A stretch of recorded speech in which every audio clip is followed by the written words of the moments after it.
no Evangelho de Lucas, capítulo 8. Hoje nós vamos conversar dentro daquela abordagem que Deus tem colocado no meu coração, vidas marcadas por Jesus. E hoje nós vamos conversar sobre um líder, uma menina e um mestre. Uma experiência que os irmãos conhecem muito bem, que está em Lucas, capítulo 8, a partir do versículo 40. Nós vamos ler os versículos 40 a 42, e em seguida nós vamos ler os versículos 49 e 50. Lucas 8, versos 40 a 42, e em seguida versos 49 e 50 do capítulo 8 ainda de Lucas. Diz assim a palavra do Senhor. Ao regressar Jesus, a multidão recebeu, preste atenção nessa palavra. Ao regressar Jesus, a multidão recebeu com alegria, porque todos estavam esperando. E prostrando aos pés de Jesus, lhe suplicou que chegasse até a sua casa, pois tinha uma filha única de 12 anos que estava à morte. Enquanto ele ia, as multidões o apertavam. E aí, verso 49. Falava ele ainda quando veio uma pessoa da casa do chefe da sinagoga, dizendo: tua filha já está morta, não incomodes mais o mestre. Mas Jesus, ouvindo isso, lhe disse: não temas, crê somente e ela será salva. Mais um personagem, na verdade, parte desse personagem, ou um dos personagens, ele não tem seu nome revelado. Mas o pai desse personagem, que foi alvo da ação de Jesus, está revelado aqui, um chefe da sinagoga, um líder judaico, a qual procura Jesus aflito, porque a sua filhinha de 12 anos está enferma. E o nome desse homem é Jairo. E é interessante que o relato do relato bíblico, a partir do versículo 40, diz: ao regressar Jesus, regressar de onde? Jesus estivera em Gadara, ali na cidade dos Gerazenos, onde ali ele libertou o homem da escravo da possessão maligna. E quando Jesus desembarca ali novamente em Cafarnaum, acompanhado dos seus discípulos, e a multidão recebe com alegria. Recebe com alegria em função de tudo aquilo que Jesus estava realizando. Mas essa situação de alegria é contrastada com a situação de aflição de um pai. Aquele chefe da sinagoga, chamado Jairo, procurava Jesus e suplica um favor em benefício da sua filha. Essa filha que se encontrava enferma. E é interessante que pelo relato dos evangelhos sinóticos, na verdade os 3 evangelhos sinóticos, Mateus, Marcos e Lucas, que registram o mesmo fato, em Mateus capítulo 9, verso 18, Mateus informa que a criança já havia morrido. E Jairo vai em busca de Jesus para que ele pudesse ressuscitar sua filha. Mas pelo relato de Lucas, a criança estava enferma, prestes a morrer, o que realmente havia acontecer, mas que Mateus identifica que aquele momento já havia acontecido. Encontrei algumas lições preciosas para as nossas vidas, irmãos, nesse texto, um texto tão rico, riquíssimo de detalhes, de coisas tão simples, mas tão necessárias e preciosas para as nossas vidas, é que a gente percebe claramente como fatos dessa natureza têm acontecido. Pais, mães, aflitas ou aflitos em busca do socorro para seus filhos. Ou inversamente falando, filhos e filhas em busca de socorro para seus pais ou mães. E essa situação, o tempo não tem apagado, não tem ficado preso no tempo. Nós temos contemplado situações as mais diversas que identificam situações idênticas a essa. E é interessante como, nesses nossos últimos dias, nesses últimos tempos, nós temos vivido dias marcados por situações exatamente contrastantes. Se, por um lado, alguns se alegram pela vitória e cura do seu ente querido, por outro, alguns têm chorado pela perda dos seus. Se, por um lado, alguém tem dizendo: olha, muito obrigado, porque eu estou curado, porque eu fui curado, porque eu estou restaurado, porque eu tive alta, eu fui entubado, mas eu estou hoje livre do problema do corona, fui vacinado. E é triste quando a gente tem que lidar também com o outro lado. Pessoas que estão hoje com pessoas enfermas, pessoas entubadas, e algumas delas vêm a óbito. E é tão bom saber que a gente pode contar no meio da igreja com esse acolhimento. O texto que lemos no início, os versos 40 a 42, fala exatamente desse contraste em que Jesus se deparava. Muitas e muitas vezes o mestre teve que lidar com situações assim. Nos versos 40 a 42, que li no início, diz assim: ao regressar Jesus, a multidão recebeu com alegria, porque todos o estavam esperando. E eis que veio um homem chamado Jairo, que era chefe da sinagoga, e prostrando-se ao pé de Jesus, lhe suplicou que chegasse até a sua casa, pois tinha uma filha única de uns 12 anos que estava morta. Ou seja, situações contrastantes. Se por um lado a multidão recebe com alegria, no meio daquela multidão tem alguém que está aflito, alguém que clama, alguém que interfere dentro daquela recepção de Jesus e o aborda e pede para que ele pudesse ir à sua casa, para que pudesse sanar um problema sério. E quem é pai e quem é mãe, digo isso a você que é pai e que é mãe, sabe que muitas vezes nos sentimos assim. Quem dera que fosse eu e não meu filho. Quem dera que fosse eu e não minha filha. Lembro de Davi, quando ele teve aquele filho com Betseba, um filho marcado pelo pecado, marcado pelo adultério, e aquela criança adoeceu e Davi corria pelo palácio, desejoso que pudesse ser restaurada, e se recolheu no seu quarto e começou a orar e a jejuar e a pedir a Deus um milagre, até o dia que aquela criança morreu. E Davi sai do quarto triste e vê o semblante das pessoas que se deparam com aquela situação e ele diz: olha, morreu a criança, morreu. E Davi sai todo aquele luto, faz a barba, troca de roupa. Quem dera que fosse eu. Quando ele recebe a notícia de que o seu filho havia morrido, Davi sai pelo palácio gritando: quem dera que não fosse eu que estivesse no seu lugar. Quem dera que fosse eu. É tão bom a gente poder saber que Deus nos ama e que não são as circunstâncias que vão marcar ou vão impedir que Deus possa agir em nossas vidas. A vida de Jesus era marcada por esse contraste.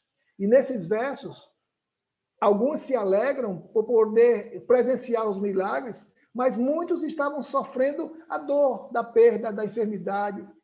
Se por um lado Jesus se alegrava com aqueles que se juntavam a eles, com ele, e reconhecia nele o Filho de Deus, o Salvador, aquele que tinha poder para curar, por outro lado, Jesus se deparava com a perseguição dos escribas e fariseus, dos líderes judaicos. Se você estiver com a sua Bíblia aberta, o texto que relata de Marcos, capítulo 5, nem bem termina o relato de Marcos, capítulo 5. No capítulo 6 de Marcos, versos 1 a 3, a Bíblia diz assim: Jesus saiu dali e foi para a sua cidade de Nazaré, acompanhado dos seus discípulos. Quando chegou o sábado, começou a ensinar nas sinagogas e muitos que ouviam ficaram admirados. De onde lhes vem essa coisa? Perguntaram eles. Que sabedoria é essa que lhe foi dada? Esse milagre que ele faz? Este não é o carpinteiro, filho de Maria, irmão de José, irmão de Tiago, José, Judas e Simão? Não está aqui conosco as suas irmãs? E a Bíblia termina dizendo assim: e ficaram escandalizados por causa dele. Jesus sai de um momento de cura, de restauração, de vitória, de alegria, e se depara com a perseguição. Então é triste quando a gente percebe que o Filho de Deus estava enfrentando situações que me chamam muito a atenção, ou que registrado na palavra de Deus. Podemos perceber claramente como no meio da multidão alegre se encontrava um homem destoando de tudo aquilo que a multidão vivia, triste e preocupado. Enquanto outro fato idêntico a esse, lá em Lucas capítulo 7, versos 11 e 12, quando Jesus está entrando em Naim, e ali se depara com a multidão que vem em direção contrária, e aquela multidão não estava alegre, efusiva, como estava aquela que estava acompanhando a Jesus, mas a multidão que estava seguindo, acompanhando o enterro, o fúnebre, o funeral de um jovem filho de uma viúva. E a situação é contrastante quando a multidão que acompanha Jesus, que presenciava, que testemunhava dos seus milagres, se alegrava com seus ensinos, se depara com a multidão triste. E Jesus tem que parar e dar atenção àquela mulher e restaurar a vida do seu filho. Sabe, irmãos, é tão desafiador para nós. Temos que lidar, e digo isso como sacerdote.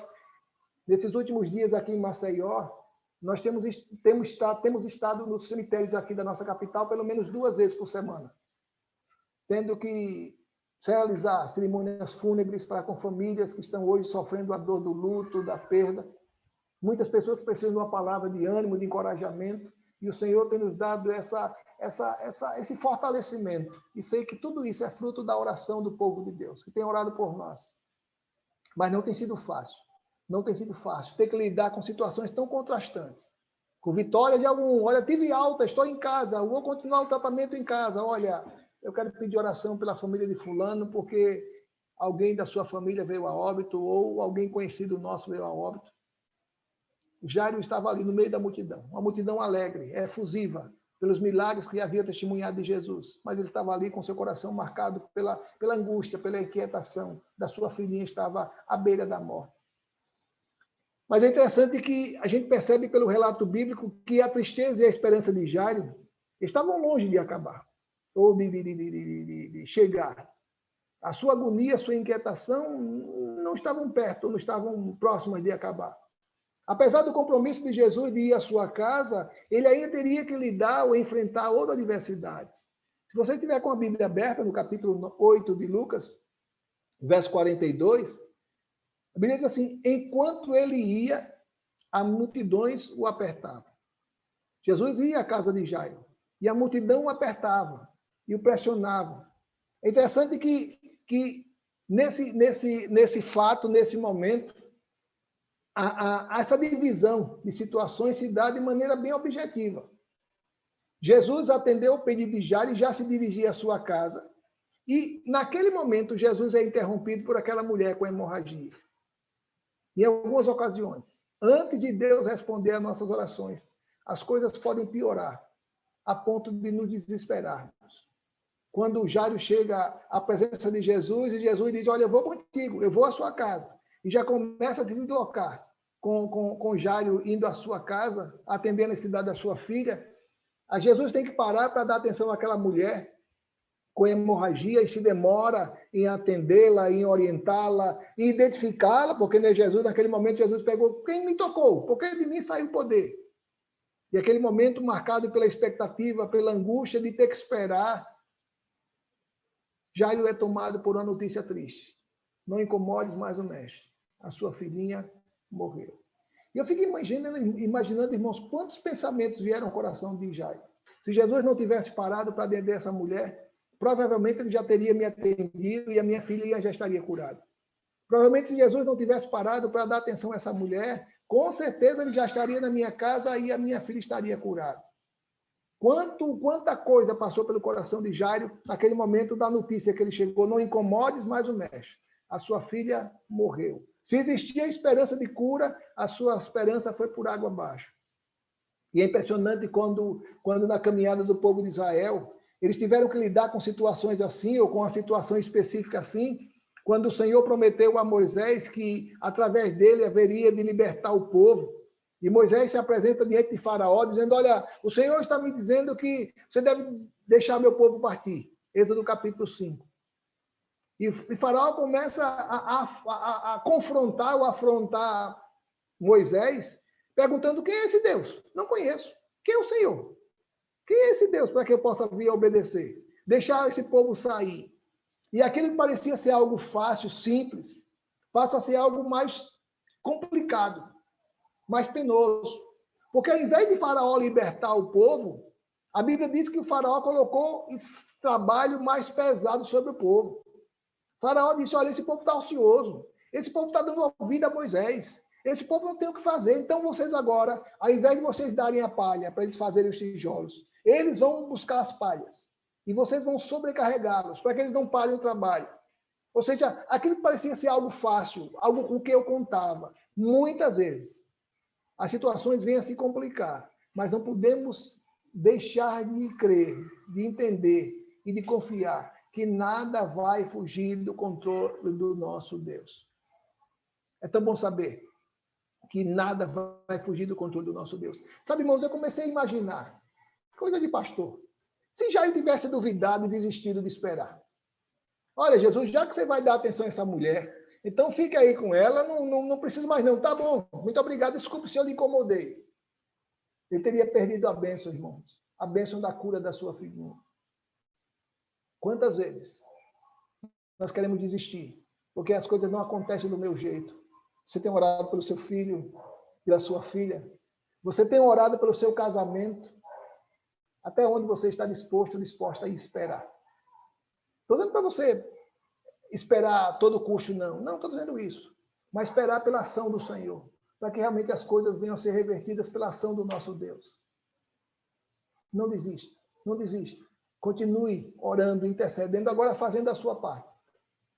Esperando não que o outro mude, não que aquele outro mude, ou que aquela outra mude, mas que a mudança também aconteça em minha vida. Nós precisamos entender uma coisa, irmãos. Aquilo que Deus quer fazer, Ele precisa contar com a nossa cooperação, com a nossa colaboração. Eu preciso fazer alguma coisa, ainda que seja esperar. Ainda que seja mudar de atitude, ao invés de reclamar, ao invés de se lastimar, ao invés de duvidar ou de criticar a ação do outro, comece a orar. Comece a interceder em favor do outro ou da outra, que Deus precisa trabalhar. Enquanto uma segunda lição nessa experiência de Jairo é que a urgência de Jairo se contrasta com a gentileza, com a bondade de Jesus. Jairo não sabia, mas o mestre tinha, e quero dizer, tem, tudo sob o seu controle. É impressionante que aquele momento de inquietação, de expectativa em que Jesus se dirige à sua casa, aquela mulher vem com hemorragia, que há 12 anos vinha sofrendo. Estou nos versículos 42 e 43. Interessante como as coisas pareciam se resolver, as coisas pareciam se encaixar do jeito que Lázaro já havia pensado.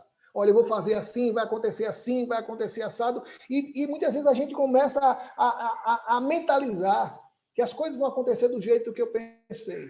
Sabe, meu irmão, minha irmã, se a coisa acontecer do meu jeito, eu deixo de lado a ação de Deus. Eu começo a imaginar que o poder foi meu. Moisés, o poder não é seu, não. Você não vai chegar lá diante de Faraó e dizer, olha, eu quero obrigar o Senhor. Tudo bem, Moisés, tudo bem, pode levar. Não. Quando Moisés saiu da presença do Senhor, na verdade, quando Moisés estava ouvindo da parte do Senhor, o Senhor disse, olha, Moisés, você vai falar com Faraó, mas Faraó não vai lhe ouvir. Se Faraó não vai me ouvir, Senhor, por que eu vou lá? Para que ele possa provar, entender que eu sou Deus. Muitas vezes nós queremos as coisas resolvidas do meu tempo, do meu jeito. Do jeito que eu planejei, do jeito que eu pensei. E do jeito que eu pensei, muitas vezes não é o jeito de Deus. E daquele jeito que as coisas iriam resolver, eu seria glorificado e Deus seria esquecido. Precisamos ter muito cuidado, irmãos, para que a gente não possa ficar frustrado, decepcionado, em função que as coisas não venham acontecer do meu jeito, no tempo que eu esperava. Não, tenha calma. Deus está agindo, Deus está trabalhando. É interessante que a intromissão da mulher ao trajeto de Jesus, e quando ele percebe, Jesus percebe que dele havia saído o poder. E ele para tudo aquilo que ele havia traçado para Jairo, na verdade ele conhecia de antemão, mas a expectativa de Jairo isso vai por água abaixo. Por quê? Porque Jesus começa a conversar com a mulher, aquela mulher restaurada, e ele se demora, e aquele coração de pai está aflito, o coração daquele pai está inquieto, e aquele diálogo com aquela mulher se prolonga. É impressionante como as coisas acontecem e fogem do controle de Jairo. Aquela notícia desastrosa, não incomode mais o mestre, tua filha já morreu. Começa, quem sabe, a colocar dúvida no coração de Jairo. A Bíblia não fala, irmãos, mas eu começo a imaginar, porque a Bíblia diz que Jesus ouviu a notícia que veio da casa de Jairo. Jesus ouviu a notícia que veio da casa de Jairo. E eu começo a imaginar que os olhares de Jesus e de Jairo se cruzaram. E Jesus olhou para Jairo e disse, olha, filho, não se deixe levar por a notícia que você acabou de ouvir. Não se deixe levar por aquilo que você acabou de escutar. Não, não. Estou dizendo que não aconteceu, não. Jesus está dizendo, olha, filho, não se deixe levar por aquilo que você tem visto. Acabamos de ler no Hebreus capítulo 11 que sem fé é impossível agradar a Deus. E nós precisamos entender que fé não é negar a realidade, mas é crer que o nosso Deus vai muito além do que a gente possa estar vendo. É crer que Deus pode fazer o impossível. É crer que Deus vai fazer o impossível para que ele possa ser glorificado nas nossas vidas. Nesse momento, os olhares de Jesus e de Jairo se cruzaram, e Jesus olhou para Jairo e disse, olha, eu sei o que você está pensando. Eu sei o que você está pensando a meu respeito. Eu sei que você está pensando que eu devia ter ido imediatamente para a sua casa, que eu já devia ter curado a sua filha, que a sua filha agora já está morta. Mas uma coisa eu quero dizer a você, não tenha medo. Creia somente. Creia somente. E quantas vezes o Senhor está dizendo a mim e a você, filho, não tenha medo. Creia somente. Creia somente. Você não se deixe levar pelo aquilo que você está vendo. Mas confie em Deus. Coloque em Deus a sua confiança, coloque em Deus a certeza de dias melhores, ainda que esteja morta a sua filha, Jairo. Eu tenho algo para ela que você não pode imaginar. É impressionante como as coisas acontecem pela ação de Deus, que muitas vezes nos surpreendem, apesar de conhecer esse Deus. Apesar de caminharmos com esse Deus já há algum tempo, muitas vezes nos surpreendemos pela ação desse Deus, por aquele que ele continua fazendo em nossas vidas, no meio das nossas famílias. Porque muitas vezes a gente começa a colocar limitações para a ação de Deus. Talvez você já tenha dito, eu já disse, talvez você já tenha até ouvido, quando a gente percebe que as coisas não caminham do jeito que a gente esperava, que as coisas já não têm mais jeito, e a gente costuma usar uma expressão, agora só Deus. Como se só Deus não fosse nada. Como se só Deus fosse entregando os pontos. Como se só Deus fosse o fim da espera. Como se só Deus fosse o entregando os pontos. Não. Só Deus é quando Deus começa a agir. Quando a gente começa a agir, Deus sai de campo, deixa sob o nosso controle. Mas quando a gente diz, olha, Senhor, não posso, não sou capaz, não tenho mais nada, e aí Deus começa a agir e a mostrar que Ele é Deus, que a última palavra é sempre dele. É tão bom saber que esse Deus continua agindo em nossas vidas, em nossos relacionamentos, e que Ele tem sempre o melhor para cada um de nós. E é impressionante quando Jesus chega à casa de Jairo, marcado por essa inquietação. Irmãos, a Bíblia não fala, mas a distância dali onde Jesus estava até a casa de Jairo, imagina a eternidade do coração desse pai. Imagina a eternidade. Esperar, chegar na sua casa, encontrar, mas não podemos esquecer que nós estamos acompanhados daquele que é dono da vida. O nosso mestre tem controle sobre a vida. Domingo, na última quarta-feira, nós conversamos a respeito dos dois discípulos no caminho de Emaús. Frustrados, decepcionados, porque o nosso Senhor, o nosso libertador estava morto. E Jesus estava conversando com ele ali ao lado deles, e eles estavam com os olhares fixos na sexta-feira. E Jesus estava ali ressuscitado, eles não percebiam que Jesus estava caminhando lado a lado com eles.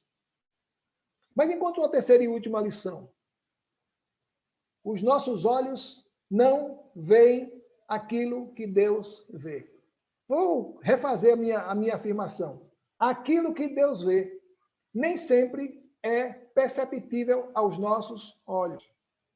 Aquilo que Deus está fazendo nem sempre é perceptível aos nossos olhos humanos. Deus está construindo uma parede e está começando lá do alicerce. Mas enquanto eu não vejo a parede erguida, a parede pronta, rebocada, eu digo, olha, essa parede não fez nada. Não aconteceu nada, não mudou nada. Olha, está demorando demais. Mas o Senhor está construindo o alicerce. Para quando a parede terminar de ser construída, poder estar segurança, firmeza, para que possa edificar uma parede ali. Por que digo isso? Vamos voltar para o texto, capítulo 8, versículo 51 em diante. Diz assim, tendo chegado a casa, ninguém permitiu que entrasse com ele, senão Pedro, João, Tiago e bem assim o pai da menina. E a situação estava triste, dolorosa. E todos choravam e pranteavam. Mas ele disse, não choreis. Ela não está morta, mas dorme. E riram-se dele, porque sabiam que ela estava morta. É impressionante, irmãos, como aquilo que Deus está fazendo. E porque a gente não vê o resultado final, a gente não vê o complemento, a gente começa a duvidar de que Deus está trabalhando na vida do seu filho, da sua filha, do seu marido, da sua esposa, na situação do seu emprego. Ainda que você não veja, ainda que eu não veja, Deus está trabalhando. Deus está agindo. Deus continua. Não para fazer as nossas expectativas, mas para que o seu nome seja glorificado em nossas vidas. Começaram a rir de Jesus. Mas não é possível. Só o senhor está vendo que essa criança está viva.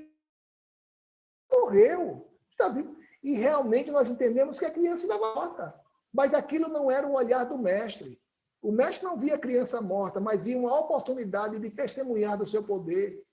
É isso que Deus quer fazer em nossas vidas. Que não nos prendamos àquilo que temos visto, mas àquilo que Deus pode fazer no dia de amanhã. E é impressionante como Jesus lida com isso de maneira tão reservada. Já que você não crê, já que vocês não acreditam, olha, vocês não vão experimentar do melhor. Sabe, irmãos, durante esse tempo de convivência cristã, durante esse tempo que Deus tem nos dado o privilégio de caminharmos juntos, muitos dos irmãos têm sido testemunhas daquilo que Deus tem feito no meio do nosso povo, dos milagres, das maravilhas, dos resultados de oração. Mas muitos têm perdido esse privilégio de ouvir, de testemunhar, porque estão longe, porque estão afastados, porque escolheram não participar. Porque quando Jesus chega na casa de Jairo, ele não manda todo aquele povo entrar, não. Ele seleciona as pessoas que vão entrar no quarto. E diz assim, entretanto, ele tomando pela mão, disse-lhe a menina, menina, levanta-te. E ela, naquele momento, a criança se levantou. Pelo relato de Marcos, capítulo 5, os irmãos vão perceber que o relato que ele diz, olha, só Pedro, Tiago, João e os pais da menina. Ninguém mais. Ninguém mais. É assim que Deus está fazendo. É assim que Deus está fazendo em nossas vidas. E aqueles que experimentam da comunhão com Deus vão ser testemunhas daquilo que Deus continua falando em nossos meios, em nosso meio. Continuamos crendo, irmãos, que Deus continua fazendo maravilha no meio do nosso povo. E aquilo que Deus vai fazer vai servir para a honra e glória do nome do nosso Deus. Os últimos versos falam exatamente dessa maneira como Deus trabalha, como Deus realiza os seus milagres, e é do jeito de Deus, com o DNA de Deus, não é do meu jeito. Na experiência de Naamã, olha, eu vou chegar na casa do profeta Eliseu, e ele vai rogar os céus e vai colocar a mão sobre a ferida, e Eliseu não fez nada disso. Olha, diga a ele que ele vai tomar banho lá no Rio Jordão, dê 7 mergulhos, e Naamã sai frustrado, decepcionado. Não foi desse jeito que eu imaginei, não foi desse jeito que eu pensei. E quem disse que Deus precisa satisfazer as minhas expectativas? Senão ele vai deixar de ser Deus. E eu vou passar a ser Senhor e ele vai passar a ser servo. Ele precisa fazer do jeito dele para que ele seja glorificado em nossas vidas. E naquele momento, há uma expressão em aramaico, talita cumi, ou seja, talita é uma expressão tão carinhosa de Jesus. No aramaico, talita é como se fosse cordeirinha. Uma maneira tão carinhosa de Jesus tratar aquela menina, ou seja, menina, se levante. Imediatamente aquela criança se levantou e ficou sentada na cama. E imagina a alegria daqueles pais. O choro, a dor, o lamento, a tristeza marcada pela perda daquela criança se transforma numa grande alegria. E aquele povo sai da presença de Jesus, ou Jesus deixa aquela família marcada não mais pela dor, da tristeza, da perda, do luto, mas pela certeza do poder de Deus em suas vidas. O último verso, capítulo 8, verso 56. Seus pais ficaram maravilhados, mas ele lhes advertiu que a ninguém contasse o que havia acontecido. Como é que a gente vai conseguir conter essa alegria? Porque esse povo que está aí fora, imagina que a nossa filha está morta, mas logo, logo ela vai sair do quarto. Como é que a gente vai se conter? Ou como é que a gente não vai poder contar daquilo que Deus tem feito? Sabe, irmãos, as nossas vidas, por si só, são testemunhos preciosos do poder de Deus. A sua vida, meu irmão, minha irmã, é um testemunho precioso daquilo que Deus está fazendo ao seu redor. A nossa confiança em Deus é aquilo que tem nos mantido de pé. Porque senão nós já teríamos desistido. Nós teríamos ido embora. Nós já teríamos entregue os pontos. Nós já teríamos, quem sabe, desistido da caminhada. Imagina esses pais, quando Jesus sai da sua casa, acompanhado de Pedro, Tiago e João, e ali aquele povo que estava à porta, ou estava esperando, se depara não mais com a criança morta. E é impressionante que pelo relato, que esses pranteadores eram aqueles que eram contratados para ficar chorando, chamadas as carpideiras. Eram chamados para ficar chorando, se compadecer da família, nenhum laço afetivo, familiar com aquela família, mas eram contratados para ficarem ali, chorando. Imagino que essas pessoas saíram dali frustradas, porque foram chamadas para serem solidárias no choro e passaram a ser testemunhas do poder de Deus. É isso que Deus quer fazer, irmãos, em nossas vidas. Não estou dizendo que não, mas a certeza que o nosso Deus nos fará vitoriosos em meio à pandemia. E a única expressão que o Senhor está dizendo a mim e a você: não tenha medo, creia somente. Creia somente. Não tenha medo, creia somente. E crer somente não é ser uma pessoa ousada, não. É ser uma pessoa precavida. É continuar com os nossos mesmos cuidados, com as nossas prevenções de máscara, de distanciamento, de sanitização, tudo aquilo que esse momento exige. E esperar o tempo do Senhor, para que logo, logo estejamos juntos, podendo celebrar o Senhor na casa do Senhor, podemos estarmos juntos abraçando uns aos outros. Tem gente aqui, como o irmão Erivaldo, que não gosta de abraçar, e aí vai ser um momento festivo para todos nós, um momento de grande alegria para todos nós, nos reunirmos para celebrar a fidelidade do nosso Deus. Por isso, se algo posso dizer aos irmãos, dizer a mim mesmo: não tenha medo, creia somente. Aquele que não tem medo e crê somente não perde o privilégio da bênção do Senhor. Não sai frustrado da presença do Senhor. Mas apesar da dor da perda, continua confiando que Deus tem algo muito melhor para nós, porque Ele continua sendo Deus, Ele continua sendo o dono das nossas vidas. Que Ele nos abençoe. Que Ele nos abençoe, que cada vez mais sejamos com os nossos olhos não presos às circunstâncias, mas presos ao nosso Deus. O salmista, no Salmo 121, diz: eleva os meus olhos para os montes, de onde me virá o socorro? O meu socorro não está ali. Meu socorro vem do Senhor que fez os céus e a terra. Vamos orar, falar com o nosso Deus. Muito obrigado, Senhor, pelo privilégio de estarmos mais uma vez reunidos. Apesar da distância, apesar da saudade de nos reunirmos na Tua casa, mas esse tem sido o meio, Senhor, que o Senhor tem disponibilizado para nós, para nos reunirmos, para celebrarmos o Teu nome. Por isso, Senhor, muito obrigado pela companhia dos meus irmãos. Apesar de distantes, mas estamos unidos no mesmo propósito, no mesmo desejo de poder Te adorar e poder abençoar a vida de um e do outro, Senhor. Muito obrigado pela companhia dos meus irmãos durante todo esse tempo. O tempo antes da pandemia, o tempo durante a pandemia, e mais o tempo que o Senhor nos dará a oportunidade de caminharmos até quando o Senhor permitir. Abençoa, Senhor, cada família aqui representada. E não nos deixe, Senhor, sermos levados pelas circunstâncias, mas sejamos levados unicamente pela nossa fé, pela nossa confiança, pela nossa dependência do Senhor. Visita as nossas famílias, Senhor, nossos filhos, nossos cônjuges, os nossos pais, que todos eles possam experimentar dessa companhia saudável, através da nossa vida, através do nosso exemplo, através do nosso testemunho. Visita aqueles que não puderam estar aqui, aqueles que têm estado ausentes, Senhor, em função da internet, em função das suas limitações, mas que sejam cada dia mais fortalecidos e que logo, logo possamos estar de volta na Tua casa para celebrarmos a Tua fidelidade. Nos guarda, nos protege e nos perdoa os nossos pecados. É em nome de Jesus, Teu Filho, que nós oramos e já te agradecemos. Amém, amém, amém.